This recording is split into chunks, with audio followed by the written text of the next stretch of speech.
A vitória da coligação AD, quer em termos absolutos, 33%, quer em termos relativos, mais cerca de 10% do que os segundos classificados, valida a opção de governo ensaiada nos últimos 11 meses.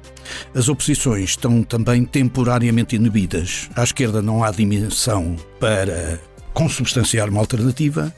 À direita não há dimensão ainda para consubstanciar qualquer alternativa. Os governos está por si e, portanto, passa a ter, digamos assim, o risco de levar o desenvolvimento das suas políticas económicas para o seu objetivo final. O que é arriscado no presente momento face aos desafios do reforço da defesa e face a uma redução da situação económica internacional. O sucesso da AD, portanto, irá depender da qualidade do seu governo e da qualidade da execução do seu programa. Mas não será assim que isto deve ser sempre. Estas novas eleições trouxeram-nos o aprofundamento de uma alteração do paradigma político do sistema português. De um sistema de 2 partidos, passamos para um sistema de 3 partidos. Com uma agravante que contraria o que era cultural desde a Revolução de 74, que é possível ter uma maioria qualificada e alterar a Constituição, por exemplo, sem a participação de nenhum partido de esquerda. Mas há um indício de que, de facto, este novo quadro parlamentar possa trazer maior estabilidade. É que hoje a AD só necessita da abstenção de um dos 2 grandes partidos, ou do Chega ou do PS. Dito de outra forma, tem que haver uma concertação ativa e um voto negativo destes 2 partidos para que a AD não consiga fazer passar as suas propostas. Olá, eu sou a Maria João Babi e bem-vindos à Partida de Xadrez, um podcast do Jornal de Negócios com Gonçalo Moura Martins e António Ramalho, que de 15 em 15 dias olham para o tabuleiro da economia e analisam as jogadas. A AD voltou a ganhar as legislativas, mas nem com os votos da Iniciativa Liberal chega à maioria absoluta. Depois de no último episódio termos olhado para o custo da instabilidade política, agora analisamos as promessas eleitorais de Luís Montenegro e as condições que tem para as cumprir neste xadrez parlamentar. Gonçalo Moura Martins, pergunto-lhe quais são os desafios que saem deste quadro eleitoral. São vários, são os desafios normais da inexistência de uma maioria absoluta clara. Nem nenhum partido individualmente ou em coligação, uma coligação óbvia chegará à maioria absoluta. Portanto, nós hoje enfrentamos cenários que vão necessitar de negociações. O que eu acho é que as negociações poderão ser mais fáceis do que no anterior quadro parlamentar. E mais fáceis porquê? Porque, contrariamente, e eu acho que esse é o principal sinal, contrariamente ao anterior quadro parlamentar, para a AD basta-lhe ou chega-lhe apenas e só a abstenção do Chega para governar. Porquê? Porque conseguiu ter um cenário, nós temos sempre a falar de cenários de 226 lugares que já foram atribuídos, faltam os 4, enfim, mas as conclusões não mudará muito este xadrez. Não mudarão de forma significativa para aquilo que nós estamos aqui a falar. Portanto, a AD tem mais deputados que toda a esquerda junta. E, portanto, tem 89, a esquerda toda junta tem cerca de 70, o que faz com que ela possa, enfim, governar, excluindo o Chega, ela possa governar com maior facilidade do que acontecia no anterior cenário parlamentar. E, por outro lado, a necessidade de maiorias, basicamente à direita, que são necessárias conjugar para que haja mais estabilidade política, é mais facilitada porque, apesar de tudo, na generalidade dos programas temos maior convergência do que tínhamos no anterior quadro parlamentar para a necessidade de ter maiorias relativas. Eu digo isto na área fiscal, essa é absolutamente notória, na área da saúde, em que os 3 partidos hoje da direita, que têm uma maioria superior a 2/3, 156 deputados, convergem, por exemplo, na integração ou na utilização no Sistema Nacional de Saúde do sistema social e do sistema privado, por exemplo. Há uma convergência total na baixa do IRC, entre estes 3 partidos, nomeadamente para descer a taxa de IRC para 15%, como há também uma convergência relativamente ao IRS, mas assim, são temas mais particulares que vamos vendo mais à frente ao longo do programa. Portanto, o sinal é que, apesar de não ter se encontrado uma maioria individual da AD ou em coligação com a Iniciativa Liberal, que era aquela que parecia mais óbvia, apesar de tudo o quadro, pelo descalabro que aconteceu ao PS, o quadro parlamentar parece sempre ser mais fácil de obter a estabilidade e governabilidade do que o anterior quadro parlamentar. E António Ramalho, nesta análise que o Gonçalo está a fazer, pode-se esperar que as promessas que foram feitas pela AD, neste caso que ganhou as eleições, possam ser cumpridas, tendo em conta estes resultados? Pelo menos eu julgo que vamos ter mais tempo para a verificação se essas promessas são ou não são cumpridas, porque vai haver mais tempo de governação em condições razoavelmente estáveis. Primeiro permitam-me uma análise não política, mas semi-política do resultado. Eu acho que a vitória da AD é uma vitória triplamente positiva. Triplamente positiva porque em valores absolutos é uma vitória relevante, são mais 10% de votos, 33% de votos na coligação. É ainda mais significativa em termos relativos, porque no fundo criou um distanciamento, que era um distanciamento quase nulo quanto ao segundo partido, para um distanciamento de cerca de 650 mil votos para os 2 partidos. E terceiro, é motivacionalmente mais válida porque ela nasceu primeiro de uma dúvida sobre a idoneidade do Primeiro-Ministro, segundo, e sobre os seus cumprimentos de deveres éticos, mas segundo, também temos que pensar com um discurso e uma narrativa que não foi bem sucedida no sentido de responsabilizar alguém pela queda do governo. Ficou sempre uma dúvida se a queda do governo se devia a uma teimosia do governo apresentar uma moção de confiança que não foi aprovada ou se correspondia ao facto de ter na prática havido votos contra essa moção de confiança com origem em todos os partidos da oposição. E, portanto, essa narrativa do culpado não era uma narrativa suficientemente forte, porque já sabemos que essa lógica do culpado normalmente penaliza quem deita um governo abaixo. E, por isso, o resultado eleitoral criou esta circunstância que o Gonçalo aqui falou, é que, no fundo, a AD ficou a meio, digamos, de uma situação de oposições, em que uma das oposições já não é uma verdadeira oposição alternativa, porque perdeu essa qualidade pelo resultado que o Partido Socialista teve, e outra ainda não é, porque, a despeito de ter crescido significativamente, ainda está longe de ter um programa estável e uma estrutura estável para ser vista como uma verdadeira alternativa. O que permite, digamos, às oposições terem uma única força de bloqueio, mas não terem qualquer tipo de unidade de bloqueio entre as duas. O que facilita, naturalmente, digamos assim, a presença, digamos, da linha do meio, que é a linha dominante, por muita maioria que não tenha atingido. Mas na legislatura anterior o que vimos foi o Chega a aprovar muitas coisas com o PS. É verdade, e só essa situação é que permitiria, digamos assim, manter outra vez um problema significativo, tipo as portagens ou tipo as reduções do IRS, de acordo com as reduções do IRS jovem em termos daquilo que eram as linhas de condução prévias por parte do Partido Socialista. Acontece, porém, que neste momento a verdadeira derrota ou a redução da importância do Partido Socialista nem aconselha, digamos assim, a subida do partido do Chega, a conjugação de uma maioria negativa que passa a ser construtiva. Isto é, nós podemos ter forças de bloqueio, mas fica reduzida às forças de bloqueio a capacidade de intervenção destes 2 partidos. É um pouco a minha leitura política. O que significa que, do ponto de vista económico, é aquilo que nos centra hoje, de alguma maneira há que ver aquilo que são linhas razoavelmente consensuais entre os partidos que estruturam primeiro que tudo a AD, que vai tentar implementar o seu programa, e tudo o que tenha proximidade com partidos que o possam apoiar, isso vai ser extraordinariamente facilitado. Há uma segunda facilitação nestas eleições que é bom percepcionar, é que a proximidade entre o Chega, que deverá ficar com 60 deputados, e com o PS, com 59 deputados, nenhum deles pode, com qualquer conjugação próxima, contestar, como disse o Gonçalo, e muito bem, a esquerda está com 71 deputados, quando a própria AD ficará com 90, depois, provavelmente depois dos votos dos imigrantes. O que acontece é que nenhum bloco tem capacidade só por si de impedir o governo de governar.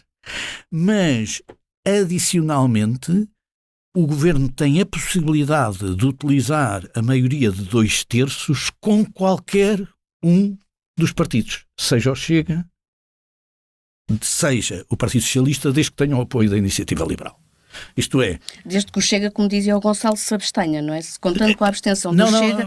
Mas ou votando com o Chega, mas é que os 2/3, normalmente os 2/3 são utilizados para falar de uma maioria constitucional. Mas não é só uma maioria constitucional. Há muitas decisões que obrigam à existência de 2/3.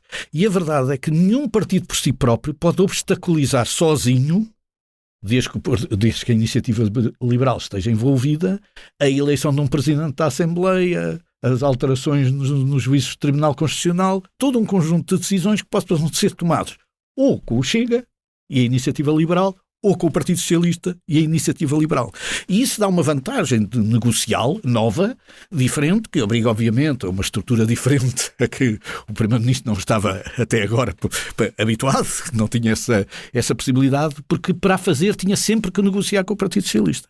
E agora não precisa de negociar apenas com o Partido Socialista, pode negociar ou com um ou com o outro, o que significa que cada um deles também terá que avaliar qual é o seu aspecto de responsabilidade de estar ou não estar mais envolvido em certas decisões que têm a ver com consensos de regime que podem ser mais ou menos importantes. E, portanto, eu acho que o resultado é um resultado que promete maior estabilidade. Agora, como em tudo na vida, isto vai depender dos agentes políticos lerem essa estabilidade. E por isso é que eu digo que os consensos económicos, sobretudo aqueles que forem mais fáceis de verificar à partida, e o Gonçalo já citou os principais, claramente têm mais possibilidade de caminhar num determinado sentido e de serem geridos, digamos assim, com algum consenso. Mas isto falou precisamente na questão da saúde, dos privados na saúde, por exemplo, na questão da descida de impostos como o IRC, mas o Chega também tem medidas que faz muito delas bandeira, como a eliminação completa das portagens. Isto é matéria que possa preocupar, isto é, se tiver que haver uma negociação para que o Chega se abstenha em algumas matérias? Há uma coisa, só para completar o que estava e para, enfim, finalizar aqui a análise. Há uma coisa que é importante, que é a profunda alteração face ao quadro anterior. É que antigamente, hoje em dia, para contrariar a AD, o Partido Socialista e o Chega têm que ter o mesmo sentido de voto ativamente. E antigamente não era assim. Porque o Chega podia se abster e o Partido Socialista votar contra e a medida caía. Agora não tem que os dois votar contra, porque basta um abster-se e o governo passa. É uma alteração muito significativa. Eu acho que é o fusível que pode, se a AD fizer uma gestão inteligente deste poder, lhe pode garantir a estabilidade governativa. Vamos às questões que estava a referir. Vamos às portagens, que é o sinal, é dos pontos dos programas do governo. Eu não vou mais falar distingue os partidos. Da educação, aquilo que o Chega fala relativamente a algumas disciplinas, não vamos falar relativamente à despolitização completa e à alteração programática da Constituição da República, que consta do programa do Chega, mas não consta dos outros, enfim, porque eles hoje em dia até podiam alterar a Constituição entre eles. A questão das portagens é uma questão contrária a tudo o que no programa da AD se diz relativamente à estabilidade e ao déficit e ao controle das contas públicas. O impacto de tirar as portagens era absolutamente avassalador, como já se está a ver só de algumas secutos, o impacto que tem os 257 milhões que estão, enfim, que é imputado ao fim das portagens e aos descontos que se dá. Ainda só os descontos, ainda nem ao fim, não é? Ainda nem a parte toda do fim, que essa não está ainda contabilizada. Mas o que eu digo é o seguinte, é um tema tão complicado que eu acho que rapidamente deixará de ser bandeira, porque não tem quaisquer condições de ser implementado. E E uma das coisas mais curiosas do programa do Chega é que não faz previsões económicas, macroeconómicas, não tem previsões macroeconómicas, fala genericamente apenas e só em manter as contas públicas equilibradas, enfim, é um wishful thinking, porque se a gente aplicar o custo de todas as medidas, a coisa seria um bocado ao contrário, e portanto eu acho que pela ausência de programa económico sustentado, objetivo, rigoroso, do problema do Chega, vai facilitar a algumas partes da negociação. Portanto, eu acho que o problema das portagens, uma ausência total de cobrança de portagens em Portugal, como advoga o Chega, e a interrupção dos contratos de concessão de forma unilateral, como está no programa, é uma coisa que não faz sentido, não penso que vá ser um obstáculo a qualquer tipo de negociação. Outro sim, relativamente à parte fiscal e à parte dos impostos, acho que há grande convergência. E há aqui um tema muito... Enfim, há um tema muito diferenciado, porque se nós analisarmos o sentido destas eleições, tudo vai no sentido de que todo o sentido do povo português é: eu quero menos Estado, eu quero mais liberal a economia, eu quero menos impostos. E as pessoas têm que ouvir isto, porque a carga fiscal hoje em dia em Portugal para as empresas e principalmente para o trabalho é demasiada. E alguma coisa tem que fazer isso. E nós temos hoje 160 deputados no Parlamento, cujo programa é exatamente nesse sentido. E temos dois deles, o IEL e o Chega, que vão no sentido de descomplicar o IRS de tal forma em que criam 3 taxas. Eles dizem que a taxa zero não é uma taxa, mas eu acho que é. E é taxa zero, depois uma taxa intermédia, e depois um limite, a taxa máxima, que é para um 28% e para outro 30%. O PSD, no seu programa no IRS, diz que, com exceção do 8º escalão, que é uma coisa traumática, que não se consegue perceber ainda, porque ainda tem a sobretaxa do tempo da Troika, que é uma coisa que ainda menos percebe, diz que quer baixar os impostos para a classe média, não diz quanto nem como, e portanto há aqui uma convergência muito grande, e eu acho que o povo português não vai perdoar se eles não forem consequentes neste aspecto com o seu programa. E António Ramalho, no fundo, o que está a dizer o Gonçalo, há de neste quadro que estamos aqui a analisar, no fundo com a IEL e com o Chega, eventualmente, ou com a abstenção do Chega, pode ir mais longe do que as suas próprias promessas. Por exemplo, nesta questão do IRS, haver uma descida mais substantiva e chegar ao 8º escalão, ou no IRC recuperar a descida para os 15% que tinha abandonado agora neste programa eleitoral. Bom, deixe-me tentar simplificar, usando, digamos assim, estes exemplos do Gonçalo, simplificar aquilo que me parece que são os consensos óbvios, como o Gonçalo disse. Há um consenso claro em que todos estes partidos querem menos Estado e menos carga fiscal. 2, existe um consenso nestes partidos que a valorização dos rendimentos se faz por mais salário. E mais salário médio. E, portanto, eu acho que estes 2 princípios vão estar muito presentes e cabe agora à AD, que é o resultado eleitoral, apresentar a liderança das suas propostas. O Gonçalo diz muito bem que, do ponto de vista do IRS, parece que o consenso existe não só na redução do IRS, mas igualmente naquilo que é a simplificação dos escalões. De facto, isso não aparece no programa da AD, ponto 1, e pelo contrário, o programa da AD mantém ainda este drama, digamos assim, emocional do 8º escalão, que ninguém consegue perceber senão por razões populistas, muito sinceramente, mas de todas as maneiras há toda uma leitura de simplificação fiscal que é apresentada no programa da AD, sobretudo para as empresas, mas de todas as maneiras reflete um conceito. Portanto, eu acredito que vamos ter simplificação e redução do IRS como linha de condução neste objetivo da redução da carga fiscal. Vamos também ter redução do IRC, porque isso é uma posição comum a 3 forças políticas e que consideram esse um elemento essencial na valorização da iniciativa privada, que vai passar a ter mais, digamos assim, proximidade com aquilo que forem as políticas do poder, porque assim é. Mas as alianças que a AD pode agora ter, no fundo, apontam para uma taxa de 15%, que era o que há um ano a AD defendia. Portanto, sim, mas quando a AD determina, digamos assim, aquilo que é o quadro de estabilidade financeira que prevê, ela já é particularmente ambiciosa nos objetivos de crescimento, ela não é tão clara quanto eu acho que vai acontecer do ponto de vista das exigências das despesas com defesa, porque ainda está a trabalhar num cenário anterior àquele que vai ser aprovado antes do verão na Comissão Europeia, que será, na minha opinião, um pouco mais pesado, o que significa, em rigor, tecnicamente, que esta revisão para 17% não é uma cedência ao Partido Socialista, e eu acho que é uma reflexão que foi feita pela própria AD na sua reflexão do seu próprio programa e, portanto, terá que ajustar isto, obviamente, em relação aos projetos mais ambiciosos por parte da Iniciativa Liberal e por parte do Chega.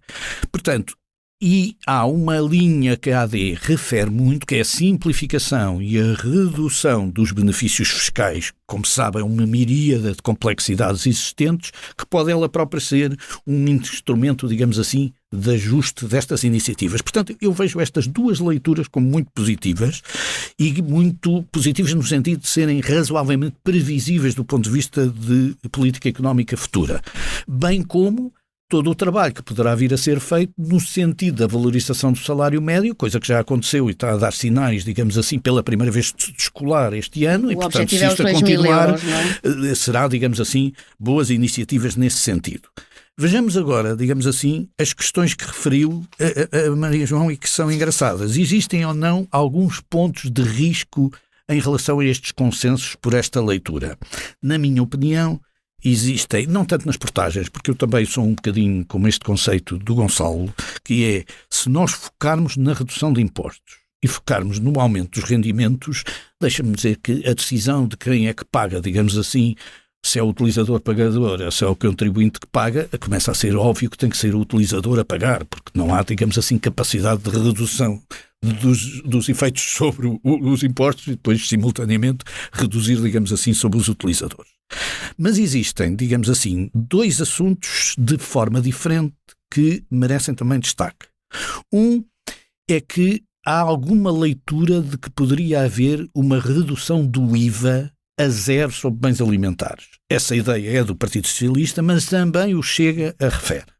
E, portanto, eu acho que vai haver uma discussão interessante, porque quanto a AD parece não querer mexer em impostos indiretos e, inclusivamente, demonstrou no orçamento uma gestão inteligente do imposto sobre o setor petrolífero, sobre os combustíveis, de uma forma mais inteligente com a taxa de carbono, mas que no fundo foi, digamos assim, um imposto que pôde gerir com a ideia de que os impostos não sobem, mas de todas as maneiras que lhe aumentasse um bocadinho a receita fiscal compensadora. E, portanto, eu acho que aqui vamos ter uma discussão séria, porque é provável, digamos assim, que o próprio Partido Socialista aqui tente, de alguma maneira, testar a capacidade ou não capacidade de se manter o princípio de que há uma nova maioria negativa, como e, já portanto, eu diria, sim. Falou-me de uma maioria negativa nas portagens, eu diria, não espero que nas portagens ela surja, mas no IVA sobre o cabaz alimentar vamos discutir. Do outro lado, que é aquilo que pode alterar significativamente pelo facto de termos três partidos que podem eles próprios criar uma maioria suficiente para alterações substantivas, eu diria que eventualmente a lei das rendas. A falência do Bloco de Esquerda, nós estamos a esquecer nisto, o Bloco de Esquerda fez toda uma campanha em cima da habitação. A habitação foi analisada num estudo de opinião, que vale o que vale, mas num estudo de opinião, como a nona preocupação dos portugueses, portanto não era a primeira, nem a segunda, nem a terceira, nem a quarta, era a nona preocupação dos portugueses. O Bloco de Esquerda fê-la numa ótica meramente urbana e meramente narrativa, falou na limitação das rendas como elemento central das suas políticas e foi pura e simplesmente varrido do Parlamento. Estamos a falar de um partido que já teve 19 deputados, julgo eu, há uns anos atrás, e que está neste momento deputado único, já nem sequer tem grupo parlamentar. Então, nesse caso, a lei das rendas, o que é que espera? Eu julgo que um dos assuntos mais graves que Portugal tem é o acesso à habitação, e o acesso à habitação precisa de maior liberalização do mercado de arrendamento, que é o mercado de acesso mais simplificado e que está sempre a pagar um prémio de risco elevadíssimo em Portugal, porque como é um mercado que tem muitas intervenções sucessivas, o que acontece nesse mercado é que o prémio de risco coloca a habitação arrendada ao valor de uma habitação comprada com crédito bancário, o que é um contrassenso técnico. E, portanto... Aliás, às vezes é mais barato que o crédito. Exatamente, Gonçalo até tem razão, que é ainda um contrassenso mais técnico, ou um maior contrassenso ainda. O que significa, basicamente, que há talvez aqui condições para que estes partidos, numa ótica que não é particularmente popular, olharem, digamos assim, para este tema e verem este tema de uma forma diferente, de uma forma mais substancial. Portanto, isto é só para lhe dizer que há pequenos detalhes de organização das estruturas que, obviamente, que vão criar algumas tensões naturais nos acordos e nos parlamentos. Agora, aquilo que o Gonçalo disse é que é fundamental. O que é que nós tiramos destas eleições? Uma subida do Chega significativa, uma subida da AD significativa, uma subida da IEL, ainda que não muito significativa. Que, obviamente, os portugueses são senhores de gerir os seus fundos e que querem uma intervenção do Estado que seja menos penalizante, digamos assim, dos seus rendimentos. Isto parece-me óbvio. E é isso, digamos assim, que naturalmente, em boa parte, fez parte do programa destes partidos e que os vai, digamos assim, conjugar. Não vejo, por outro lado, que o Partido Socialista, com as complexidades que o resultado teve e com o excesso de radicalismo que demonstrou, digamos assim, durante todo o processo de campanha eleitoral, sobretudo sob a presença do Estado, possa neste momento, digamos assim, ser ele próprio um óbice a esta situação. Até porque não nos podemos esquecer que a esquerda vai ter eleições e vai mudar de líder e vai passar por todo um processo. Sim, mas para além disso, a esquerda sobrevivente é uma esquerda mais liberal, que é a esquerda do LIVRE. Portanto, é uma esquerda menos radicalizada, uma esquerda mais europeia, portanto, uma esquerda... Aliás, o resultado das eleições deixou, de alguma maneira, o Partido Comunista como uma espécie de arauto do resto da esquerda que deixou de existir, de uma esquerda radicalizada e de uma esquerda que acha que o Estado pode resolver os problemas das pessoas. Eu acho que as pessoas, quase por unanimidade, disseram que o Estado não pode resolver todos os nossos problemas. Alguns teremos de ser nós a resolver. E Gonçalo, isto, olhando para o cenário macroeconómico que a AD apresentou a estas eleições, é um cenário verosímil, isto é, não ouvimos falar nos programas, em nenhum, acho eu até, do dia da libertação do Trump, a questão da defesa que o António também já aqui falou, das despesas, o aumento das despesas com defesa, tudo isso foram matérias que ficaram um pouco fora do debate nesta campanha, mas elas vão ter o seu peso. Sim, mas isso foi transversal a todos os partidos. Todos quiseram pôr como a avestruz a cabeça na areia. Não é? Mas há uma coisa que é importante. Obviamente hoje sentimos que o programa, ou melhor, que as projeções do Governo são demasiado otimistas, para não pecar uma fronteira entre o que é demasiado otimista, mas ainda possível, e o que é irrealista. Não é? Eu acho que ainda estão no demasiado otimista, porque a economia, apesar de tudo, tem-nos surpreendido. Com exceção do primeiro trimestre, assim, tem-nos vindo a surpreender ao longo dos outros trimestres. Mas nós temos aqui, como já disse o António, duas coisas importantes, que é a Cimeira da NATO, no final de junho, que vai determinar o nível de despesa dos países, e não vai ficar nos 2%. Nós nem nos 2% estamos, quanto mais nos 5% já se fala, ou nos 4%, o que for. E depois o agravamento da tensão comercial e sendo uma economia aberta é impossível que nós... E os riscos de recessão mundial, que nós não soframos. Mas eu acho que há hoje capacidade, neste quadro parlamentar, de haver uma redução significativa das perspectivas económicas sem grande dano político. É a minha perspectiva. Ver-se-á depois, porquê? Porque nós estamos, em teoria, no primeiro ano de uma nova legislatura, portanto, admito que não havendo... Enfim, números económicos positivos e imediatos não vai causar grande dano político, nem vai contender com esta arquitetura parlamentar e estas negociações. Mas vai ser pior do que se diz, do que são as previsões do Governo, claramente. Aliás, quando nós olhamos para as previsões económicas de todos os programas do Governo, o que choca sempre é o excesso de otimismo das previsões da AD e do Governo, porque são a crescer a 3,5% a partir do ano de 2028, etc. Acho que não vai ver. Mas, por outro lado, ainda nas convergências dos programas do Governo, há coisas que a gente já pode dar como certas, não é? A TAP vai ser privatizada a 100%, ponto. A Caixa Geral de Depósitos não vai ser privatizada a todo. Ainda que o Chega não seja a favor da privatização da TAP a 100%. Neste quadro abster-se-á, eu acho que vai ser muito fácil fazer, porque é uma decisão do Governo e mesmo que chamem ao Parlamento, eu acho que hoje há condições para passar claramente a coisa. Agora, acho que o ordenado mínimo vai subir significativamente. Salário mínimo pós 1.100 euros. Embora sejam aí os partidos são todos muito convergentes, mas agora, enfim, pode haver uma maioria clara numa subida mais rápida, porque eles falavam em 1.000 euros até 2027, mas o Chega dizia já que era em 2026, portanto aí vai haver um leverage relativamente desde que não haja uma recessão que impeça, e que eu acho que não vai haver este ano seguramente, que impeça esse desiderato. Eu acho que vai haver uma produção mais rápida do salário mínimo, mas eu digo, acho que vai haver desafios à economia portuguesa significativos, e espero que eles não contendam com este novo quadro parlamentar, ou que não sejam um dificultador de consensos. Que não se cumprindo algum destes números, que algumas das promessas fiquem pelo caminho. Eu acho que algumas vão ter que ficar. Quer dizer, eu acho que algumas não vai ser possível fazê-las no quadro de recessão, nomeadamente os impostos. A AD foi muito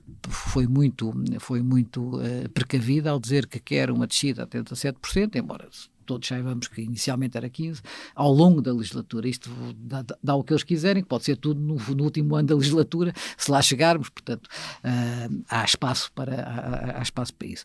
Mas, dito isto, acho que as previsões, e foi a sua pergunta inicial, acho que as previsões são realmente otimistas, para não dizer excessivamente otimistas, relativamente ao que é o panorama económico e as previsões económicas dos próximos anos em Portugal. E está de acordo, António Ramalho? Isto é, a economia pode crescer 2,5% este ano, quase 2,4% este ano, 3,2% em 2028. Isto é um wishful thinking? Há aqui falta de prudência? As estimativas são sempre um wishful thinking, vamos deixar de questão. Vamos ver, a AD tem um programa inteligente que trabalha sobre políticas invariantes para um determinado crescimento, e isso permite um determinado crescimento, e depois põe um prémio de crescimento decorrente, digamos assim, das medidas e do entusiasmo que cria a economia. Havia números que podiam indicar, digamos assim, uma expectativa muito positiva sobre a economia portuguesa. Não nos podemos esquecer que nós, nos últimos anos, temos estado a fazer estimativas sempre por baixo, e as nossas entidades oficiais habituaram-se a estimar menos do que aquilo que ia acontecer. Isto é, digamos assim, uma tendência dos outlooks pós-crises financeiras, que foi, a partir de certa altura, começou-se a fazer estimativas um bocadinho sempre por defeito, porque aparentemente isso geria melhor, digamos assim, até aquilo que era os resultados finais. No caso, quando chega às campanhas eleitorais, é mais forte do que as próprias pessoas porem, digamos assim, estimativas mais positivas. Eu diria que, vamos por partes, onde é que eu acho que estas previsões são demasiado otimistas? É o seguinte: primeiro, eu não acho que tenhamos condições para poder expectar um crescimento das nossas exportações significativas, porque a Europa tarda a apresentar, digamos assim, uma taxa de crescimento significativa, e é difícil de antecipar os efeitos da guerra comercial em toda esta dimensão, até porque a guerra comercial anda para a frente e para trás, anda para a frente e para trás, com uma volatilidade estranha, e não é a Europa que está a dominar essa variabilidade, e portanto excesso de unpredictable, excesso de volatilidade são sempre elementos, digamos assim, que reduzem as margens de crescimento, e portanto essa falta de margem de crescimento não permite, digamos assim, ter uma visão particularmente positiva sobre as exportações, nem sobre as exportações de serviço, tendo em conta que as exportações de serviço, 50% delas são turismo, e a verdade é que o turismo já está num nível, digamos assim, que é difícil de ultrapassar com as limitações que nós temos no acesso a Portugal, porque, vamos ser sinceros, trabalhamos com um problema de acessos difíceis de resolver e que demora tempo a resolver. Segundo, não acredito que sejamos particularmente bem-sucedidos ou muito bem-sucedidos no consumo interno por cautela típica dos portugueses. É verdade que o consumo interno está a ser, digamos assim, um elemento de crescimento significativo, e o rendimento disponível dos portugueses está a crescer muito bem, Aliás, é pena que as narrativas da comunicação social aí não sejam suficientemente justas para esta situação que é boa para todos os portugueses, porque crescimentos reais perto dos 3% são crescimentos absolutamente notáveis. Basta pensar, o mais alto da OCDE. É o mais alto da OCDE. Basta pensar que se durante 10 anos conseguíssemos isto, os portugueses seriam 30% mais ricos em disponibilidades do que eram hoje. Portanto, para ter um bocadinho a ideia do que é que estamos a falar, em termos reais, não é? Em termos nominais. Portanto, a verdade é que o rendimento disponível está a ser utilizado, mas ensina-nos a experiência sobre o comportamento dos portugueses, que os portugueses são particularmente cautelosos quando têm crescimentos anormais dos seus rendimentos disponíveis, nomeadamente aumentando taxas de poupança. Isto é, os portugueses são razoavelmente cautelosos e a estimativa de que é razoavelmente difícil o que vai acontecer no futuro, etc., cria, digamos assim, algumas cautelas. Por isso eu não acredito. Acredito que podemos manter os consumos em bom nível, mas não os crescimentos de consumo interno, o que quer dizer que vamos ficar pura e simplesmente dependentes do investimento. E o investimento tem duas componentes. Tem o PRR, que é um investimento específico que nós estamos a beneficiar e que é ele próprio que justifica boa parte do crescimento, mas precisa de um investimento privado, um investimento estrangeiro, que tarda, digamos assim, a acontecer significativamente. Por condicionantes que já fomos abordando aqui. Que está melhor, teve até um bom ano em comportamento, mas nós precisávamos que estivesse muito melhor. E por isso, aliás, temos dito um bocadinho que o turismo foi a solução do momento, mas era preciso compensar essa dependência do turismo no crescimento, digamos assim, das nossas capacidades de exportação, com um investimento significativo em linhas de produção, em conjuntos de reindustrialização, em indústrias que estão no topo, que de facto, digamos assim, não está a acontecer à velocidade desejada. E, portanto, o sucesso vai depender do investimento. O sucesso vai depender da capacidade de captura do investimento privado e da execução do investimento público. E, objetivamente, nem nós temos demonstrado uma especialidade fantástica no investimento público, sobretudo no investimento público produtivo. Há muitos anos que não estamos a ser, digamos assim, particularmente eficazes nisso, nem o investimento privado tem descolado tanto como nós desejávamos. Portanto, face a essas circunstâncias, eu deixo-me dizer que considero que, de facto, há algum otimismo, mas também acho que este otimismo não vai ter custos políticos particularmente relevantes, mas que há algum otimismo na forma que foram apresentadas estas estimativas. Até com o excedente todos os anos, não é? Todos os anos da legislatura. Pois, mas eu acho que o excedente vai ser mais fácil de cumprir do que o crescimento. Primeiro porque vai haver alterações nas regras, digamos assim, globais, o que vai ajudar, digamos assim, a regra contabilística ao cumprimento. E segundo, porque o excedente é mais fácil de conseguir, digamos assim, com fluxos específicos. E esta partida de xadrez acaba empatada e vamos às sugestões. Gonçalo Moura Martins quer falar sobre a Companhia Nacional de Bailado. Eu queria falar sobre... Eu acompanho muito a programação e os espetáculos da Companhia Nacional de Bailado e desta vez resolvi falar aqui, não para anunciar, ou sugerir um espetáculo específico. Eles acabaram de levar à cena Coppelia, que é um bailado clássico francês do século XIX, que foi muito aplaudido, e agora tem um espetáculo de jazz moderno, dança moderna, que vai começar agora em junho, mas a Companhia Nacional de Bailado tem-se afirmado. E porquê? Primeiro, ela é sucessora do grande bailado que havia em Portugal, que era o da Gulbenkian, que foi encerrado, como todos lembramos, em 2005, que foi, enfim, que era a grande expressão da dança em Portugal, era o Ballet Gulbenkian, que foi na altura fechado. Por outro lado, deram-lhe a residência no Teatro Camões, que não só é um teatro lindíssimo, até porque foi feito pela Mota e Gil, desculpem lá, para a Expo 2098.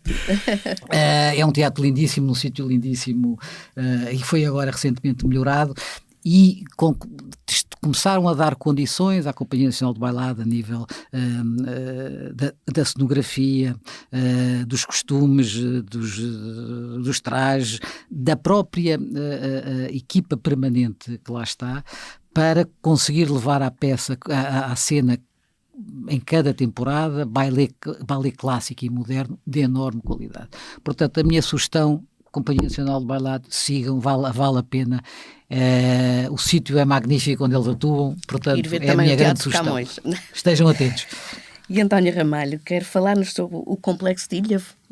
Sim, eu já queria trazer este assunto a última vez, mas parece em dar nota da fundação da exposição de Mário Soares, que acabava a 1 de junho em Serralves, acabou-me por substituir, que tem a ver com um conjunto de iniciativas de caráter comercial, mas também de caráter cultural, que valorizam uma terra chamada Ilhavo, ou perto de Aveiro, como toda a gente conhece, e que tem na prática o quê? Tem a valorização do histórico industrial da Vista Alegre como um complexo com caráter comercial e lucrativo, mas que consegue, digamos assim, trazer esse nível para a visibilidade do visitante.